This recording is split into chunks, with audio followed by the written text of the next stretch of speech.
इसके मुताबिक मुझे आपको देखना है कि हम आसमान की बादशाही को किस तरह हासिल कर सकते और कितना होशियार हमें रहने की जरूरत है और कितना भोलेपन में वक्त गुजारने की जरूरत है। ये सब कुछ जब तक हम खुदा के कलाम के मुवाफिक नहीं अपनाते,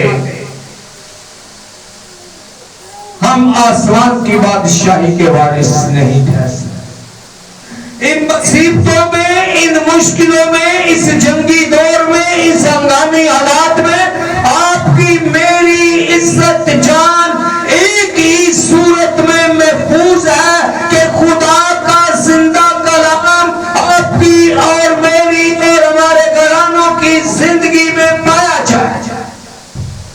एक ही बात है, कलामे अक़दस में मकसूद है कि उसके कलाम को उसकी जुबानी कबूल कर, जैसा उसने फरमाया वैसा ही तूने उसको अपनी जिंदगी में लेना है। ऐसा नहीं है कि खुदा आपको चमड़ा चौकी वाले रोड से कयूमाबाद जाने का फरमाए और आप कराची से या बीच में अल्लाह वाली टाउन से शॉर्टकट निकल जाए। जो फरमा दिया गया उसी के मुताबिक चलना है। आज इस बात पर, ऐसे लोगों पर, ऐसे मैसेजेस पर गौर करने की जरूरत, क्योंकि कलामे खुदा में रब्बना ज़ुल मसीह आज अपने इस कलाम के वसीला मुझे और आपको खबरदार कर रहे हैं।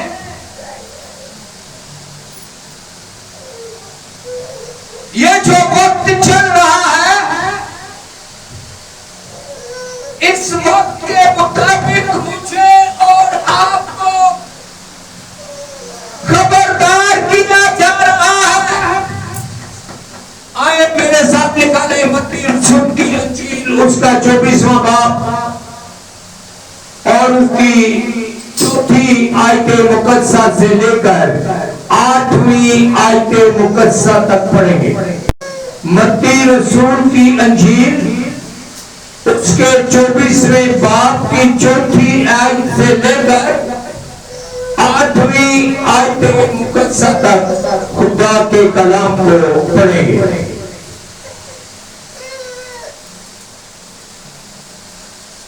यहां लिखा है मुसीबतें और आज़ाएं।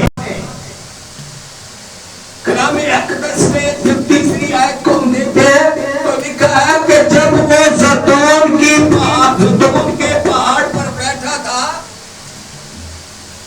जब वो ज़ैतून के पहाड़ पर बैठा था, उसके शागिर्दों ने उससे पूछा कि ये मुसीबतें और आज़ाएं और मुश्किलें और जंगें ये दौर कब आएगा?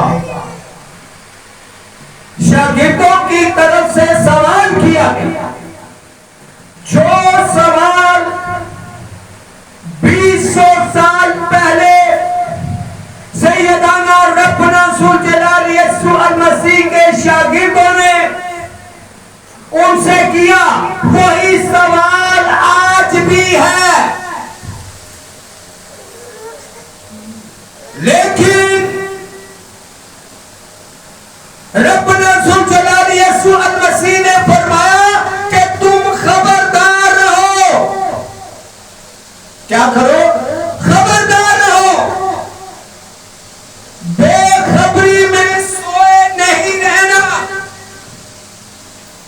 काहिल नहीं हो जाना, सुस्त नहीं पड़ना, अपनी आंख और अपने कान खुले रखने हैं।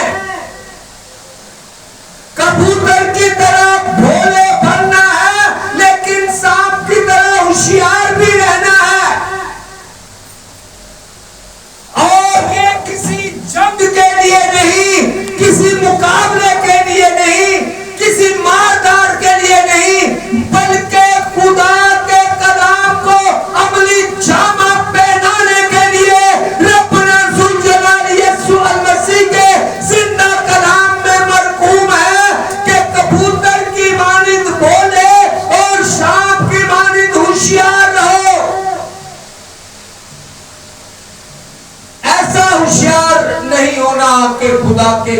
के खिलाफ चले जाए।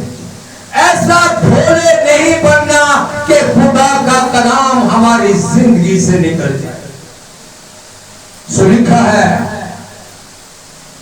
यीशु ने जवाब में, जब शागिर्दों ने सवाल किया तो यीशु ने जवाब में उनसे कहा कि खबरदार खबरदार कोई तुमको गुमराह ना करे, खबरदार कोई तुमको गुमराह ना करे, क्योंकि बथेरे मेरे नाम से आएंगे। गौर कीजिएगा, लफ्ज पर लफ्ज गौर कीजिएगा। ये आपकी मेरी आम जिंदगी के अंदर गुजरने वाली बातें और माहौल है जो आज चल रहा है, जो आज चल रहा है। जगह बजगह इस तरह की बातें टीवी चैनल्स पर, सोशल मीडिया पर, ये सारी बातें आज हो रही हैं। लेकिन कलामे खुदा में लिखा है, खबरदार कोई तुमको गुमराह ना कर दे,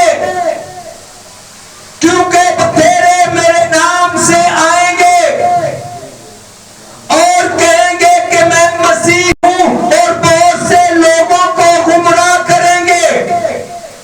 अगर मैं मसीह में हूं, मैं आपको कभी भी जंग की तलकीन नहीं कर सकता, क्योंकि वो अमन का खुदा है। Hallelujah, hallelujah. मेरा आपका खुदा अफ्री का खुदा नहीं, अमन का खुदा है। आज अगर कहीं मसीहियों पर जुल्म और सितम होता है तो जो ये कहे कि कुछ करने से कुछ होगा, अगर हम इनको जवाब नहीं देते, अगर हम इनके साथ नहीं लड़ते, अगर हम हथियार नहीं उठाते, तो ये तो हमें मार ही देंगे। तो फिर खुदा का कलाम जो मैंने आपने पढ़ा सुना, वो कहां गया? आज के कलाम के मुताबिक लिखा है कि इनसे बचने के लिए, क्योंकि रब्बुल अफ़वाज, यिर्मयाह 29 बाब उसकी 28वीं आयत मुक़द्दसा, यिर्मयाह 29 बाब उसकी 8वीं आयत मुक़द्दसा जब हम पढ़ते हैं तो लिखा है, क्योंकि रब्बुल अफ़वाज इस्राएल का खुदा यूं फरमाता है। अब एक बंदा अगर पुलपिट पर खड़े होकर ये कहे कि क्या हमारे हाथों में जान नहीं, हम हथियार नहीं उठा सकते, खुदावंद फरमाता है कि इस तरह की नबूवत करने वालों से क्या होना है? होशियार होना है।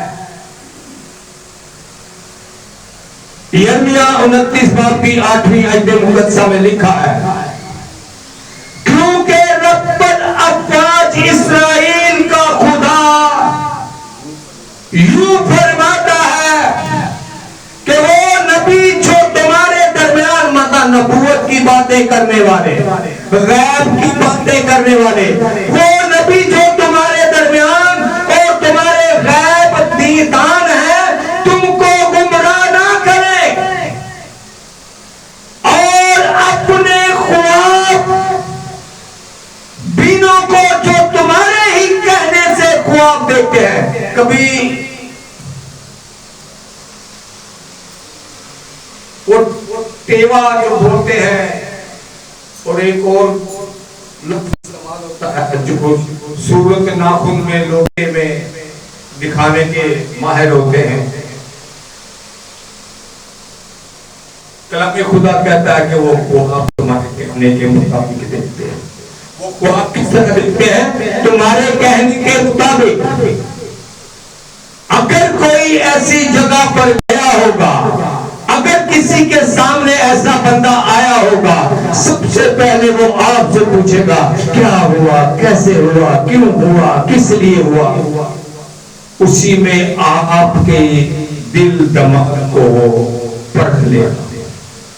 और फिर उसके मुताबिक ही वो आपको आगाही देगा, आपकी सोच, आपके ख्याल के मुताबिक।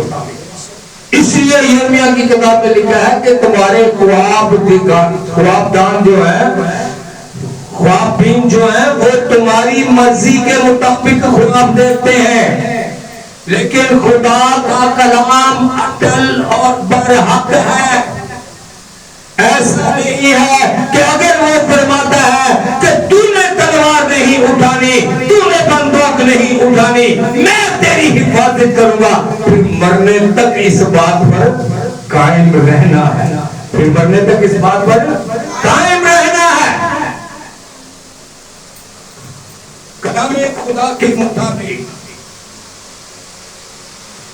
क्योंकि बतेरे मेरे नाम से आएंगे और कहेंगे कि मैं मसीह हूं, मैं मसीह हूं, और बहुत से लोगों को गुमराह करेंगे, और तुम लड़ाइयां और लड़ाइयों की अफवाह सुनोगे।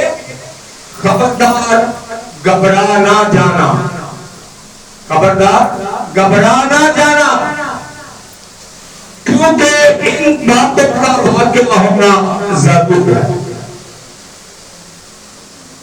मेरी लास्ट दिन में ऑफिस के अंदर भी बात हो रही थी,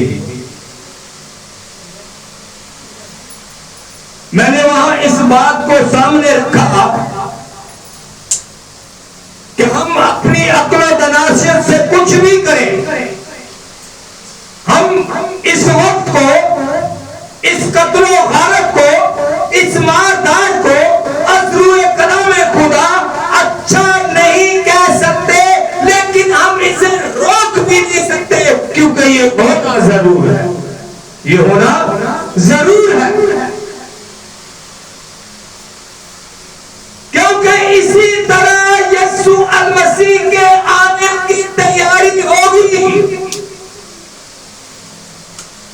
अब मुसीबतों का शुरू है। ये जो मिडिल ईस्ट के अंदर लोगों पर मुसीबतों के पहाड़ पर गिर रहे हैं, ये जो जंग जारी है, ये मुसीबतों का शुरू है। अब ये काम एक तरफ से बंद होगा तो दो तरफ से शुरू होगा, और जब इस तरह जंगें होंगी, भूख अफलास आएगी, मुसीबत पर मुसीबत होगी। कब मैं खबर सुन रहा था, इसराइल के वज़ीर आज़म ने अपने शरीफ से कहा है कि अपने मुल्क से बाहर किसी दूसरे मुल्क में नहीं जाने, कहीं भी तुम्हारे साथ कुछ भी हो सकता है। धीरे धीरे के डर,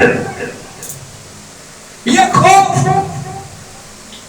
हम सबके लिए होगा, क्योंकि ये मुसीबतों का शुरू है। तुम लड़ाइयां और लड़ाइयों की अफवाह सुनोगे। अफवाह का मतलब कि लड़ाई हो नहीं रही, लेकिन टीवी चैनलों पर बताया जा रहा है कि सिंध के फलां शहर में, फलां गांव में ये हो गया। सुनो, जब ये वक्त शुरू हुआ तो बहुत सारी बातें, बहुत सारे वाकयात आज आप मैं बहुत अच्छी तरह जानते हैं। इसमें कोई शक नहीं है कि वहां जंग नहीं हो रही, इसमें कोई शक नहीं है कि वहां बमबारी नहीं हो रही, इसमें कोई शक नहीं है कि वहां रॉकेट नहीं गिराए जा रहे, इसमें कोई शक नहीं है कि आम आबादियों के ऊपर फायरिंग नहीं हो रही, कोई शक नहीं है। लेकिन अगर आप सोशल मीडिया पर गौर करें तो बहुत सारे चैनल गुजरे वक्त की पुरानी कोई वीडियो उठाकर, अब सब तो जब हम इसराइल बात करते हैं जो वक्त सामना हुआ उसमें बहुत सारी वीडियो, पुरानी वीडियो जो आज हो रहा है, इसमें बहुत सारी वीडियोस, पुरानी वीडियोस दिखाई जा रही है। हर कोई मजलूम भी बन रहा है और जालिम भी। इसी तरह इस्राइल भी मजलूम भी बन रहा है। मेरे लोगों को, मेरी कौम के लोगों को, बच्चों को। लेकिन साथ साथ ये भी कह रहे कि अब मैं बदला लूंगा। इस कलामे खुदा के मुताबिक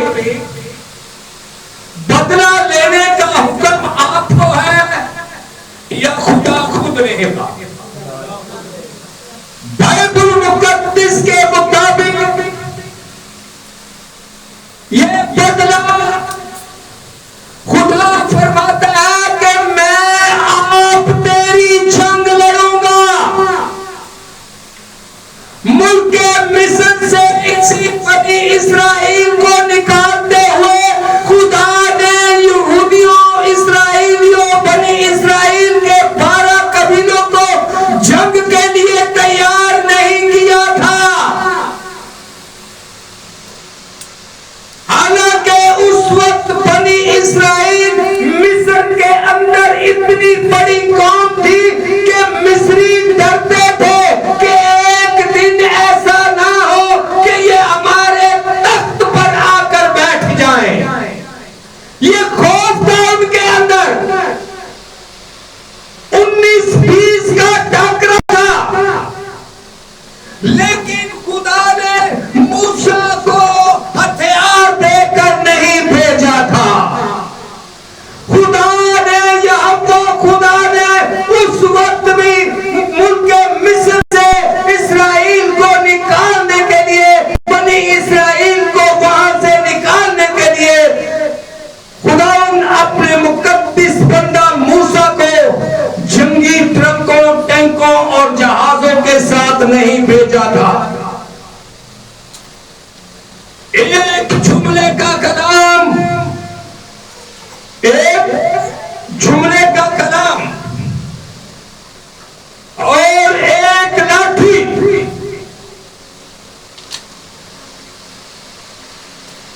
जो आज भी बहुत सारे मुल्कों, इलाकों में, जैसे पंजाब के अंदर लाठी अगर बुजुर्ग के हाथ में है तो उसकी शान समझी जाती है। और अगर जवान आपका लकड़ी फाड़ के तोड़ पड़े, हर बंदे का सवाल होगा। सो एक लाठी और एक से 2 जुमलों का कलाम देकर मूसा को भेजा। तलवारें नहीं दी कि जाकर बनी इस्राइल में तकसीम करो, नेज़े नहीं देकर भेजा कि जाकर बनी इस्राइल पे तकसीम करो, बारूद देकर नहीं भेजा कि जाके बनी इस्राइल में तकसीम करो। खुदा आप उनकी जंग लड़ रहा था। मैंने आपके सामने इस बात को कहा कि उस वक्त जब बनी इस्राइल मुल्क के मिस्र में गुलामी में थी, 19-20 का टाकरा था। कितना टाकरा था? 19-20 का। मिस्री महलों में बैठने वाले परेशान थे। ये बात उनके सामने थी कि एक दिन ऐसा ना हो कि गोशत में रहने वाले यहूदी आकर हमारे तख्त पर बैठ जाए। लेकिन उस वक्त भी कहना सिर्फ ये चाहूंगा, कलम अक़दस के मुताबिक मेरा आपका खुदा जंगी खुदा नहीं, अमन का खुदा है। Hallelujah, hallelujah. मेरा आपका खुदा जंगों का खुदा नहीं, मेरा आपका खुदा जंगों का खुदा नहीं, अमन का खुदा है। आज भी कलामे अक़दस के वसीला ये तलकीन है कि और तुम लड़ाइयां की अफवाहें सुनोगे, खबरदार घबराओ नहीं, क्योंकि इन बातों का वाक़या होना जरूर है।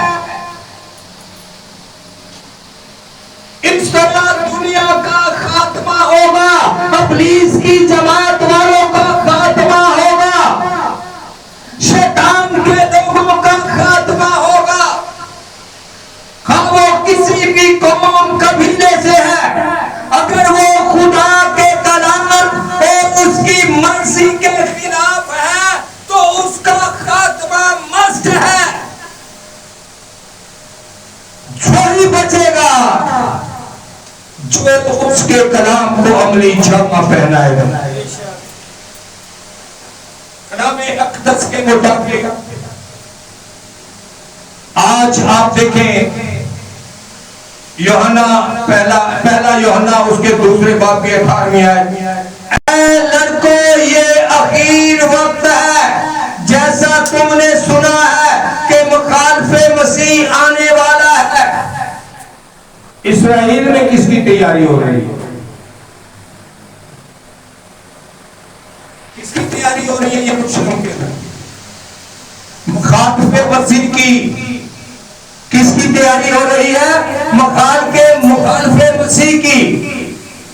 तीसरी दफा हैकल को खड़ा करने का मकसद मकरूह चीज की कुर्बानी देने का है।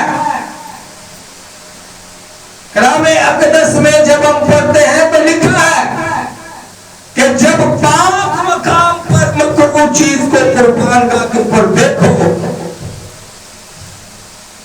तो जान जाओ कि अब उसका वक्त आ गया, उसका वक्त आ गया। कलामे खुदा के मुताबिक क्योंकि कौम पर कौम और सल्तनत पर सल्तनत चढ़ाई करेगी। आज आप अपने चारों तरफ देख लें, बड़े बड़े उलमाओं में देख लें, आलमे दीन के अंदर देख लें, जो इस बाइबुल मुक़द्दस के खिलाफ तालीम देता है, खा वो पादरी है, खा वो बिशप है, खा वो बड़े से बड़ा खातिम है, जो इस कलाम के खिलाफ वर्गलाता है, जो इस कलाम के खिलाफ तालीम देता है, जो इस कलाम की हत्या करता है, जो इस कलाम के खिलाफ चलता है, वो शैतान की जमात है। वो किस जमात का है? शैतान की जमात है। क्योंकि कलाम खुदा में लिखा है कि खुदा आप उनकी जंग लड़ेगा। अगर बनी इस्राएल की बात करें तो उसके लिए वाज़ेह तौर पर कलाम में लिखा है कि खुदा आप उनकी जंग लड़ेगा। आज जो जंग लड़ी जा रही है खुदा आप नहीं लड़ रहा। वो लोग जो मकामी है वहां पर वो लड़ रहे हैं, और ये एक मुसीबतों का शुरू है। मैं सुबह सवेरे एक वीडियो देख रहा था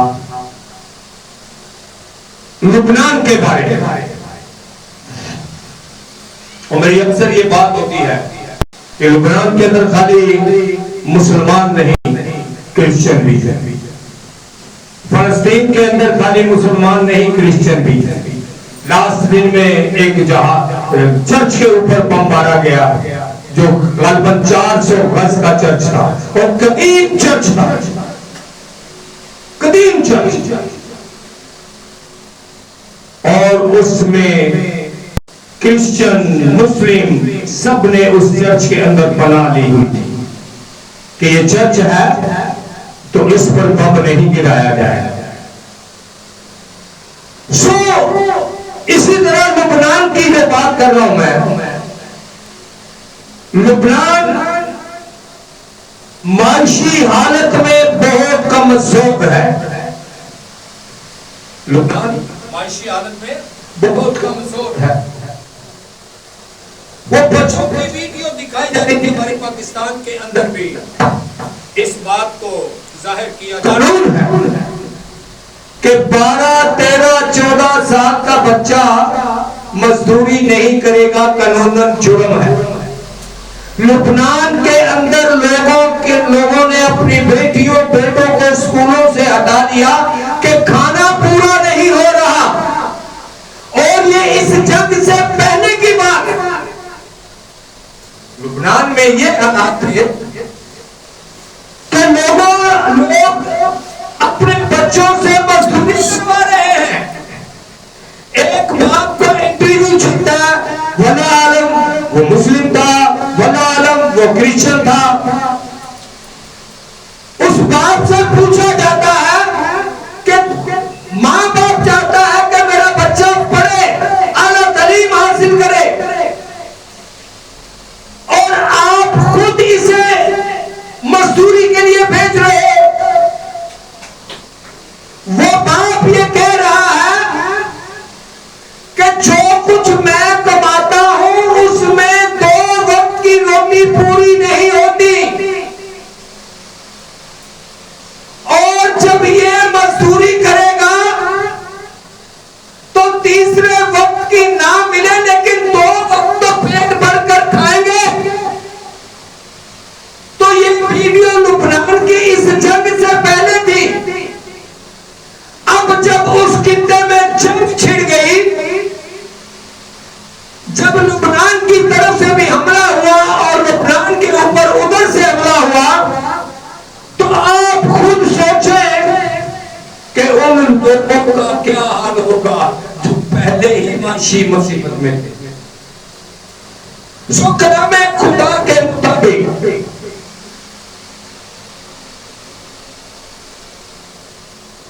यशाया 19 बाब उसकी दूसरी आयत मुकद्दस जब पढ़ते हैं, मैं मिस्रियों को आपस में मुखालिफ कर दूंगा।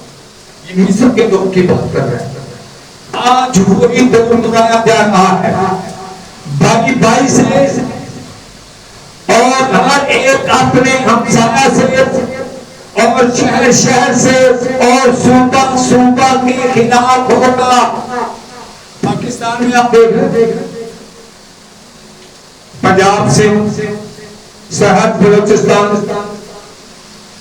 कहने को कहा जाता है एक, लेकिन अंदर से ये एक नहीं है।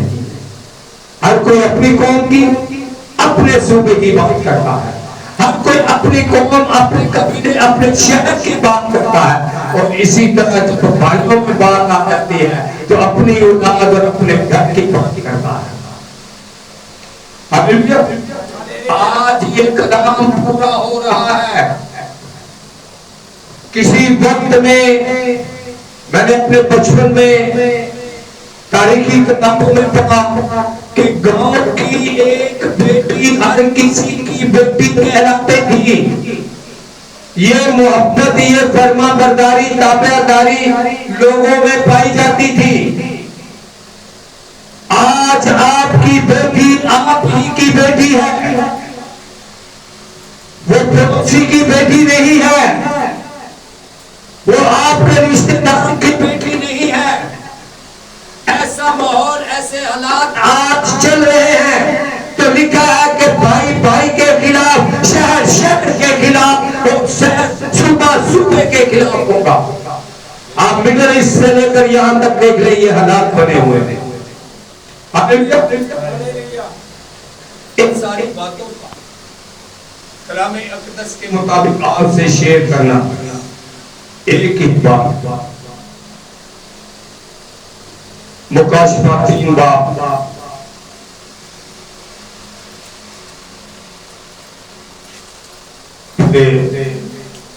छठवीं से 8वीं 7वीं, क्योंकि कौम पर कौम और सल्तनत पर सल्तनत चढ़ाई करेगी। मरनी 24 बाब 7वीं के ऊपर कौम पर कौम और सल्तनत पर सल्तनत चढ़ाई करेगी, और जगह जगह काल पड़ेगा।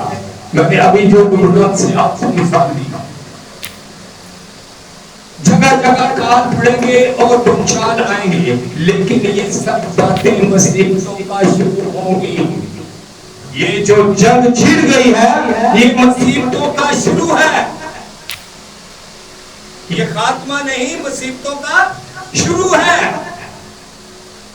सो कलाम खुदा में लिखा है कि इन सारी मुसीबतों और मुश्किलों के बावजूद मुकाशफा 3 बाब उसकी 10वीं आयत मुकद्दसा, मुकाशफा की किताब उसका 3 बाब उसकी 10वीं आयत मुकद्दसा, चूंकि तूने मेरे सब्र के कलाम पर अमल किया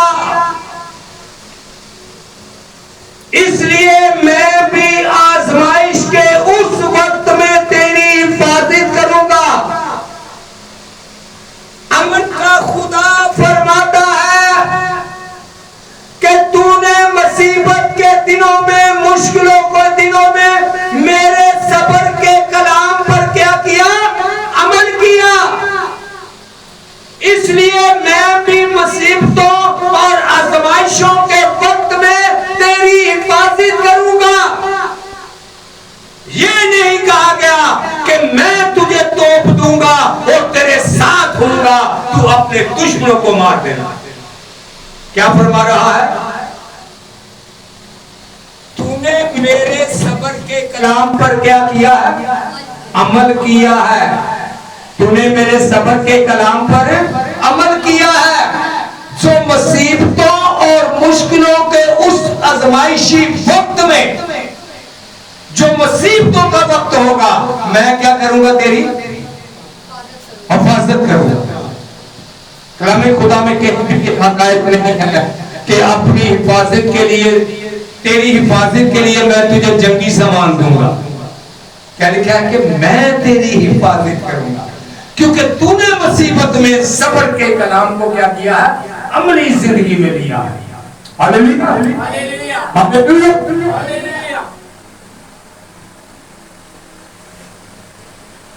चूंकि तूने मेरे सब्र के कलाम पर अमल किया है इसलिए मैं भी आजमाइश के उस वक्त तेरी हिफाजत करूंगा। जो जमीन के सब रहने वालों को आजमाने के लिए तमाम दुनिया पर आने को, ये वक्त सारी दुनिया में वो फैलना है, तमाम दुनिया।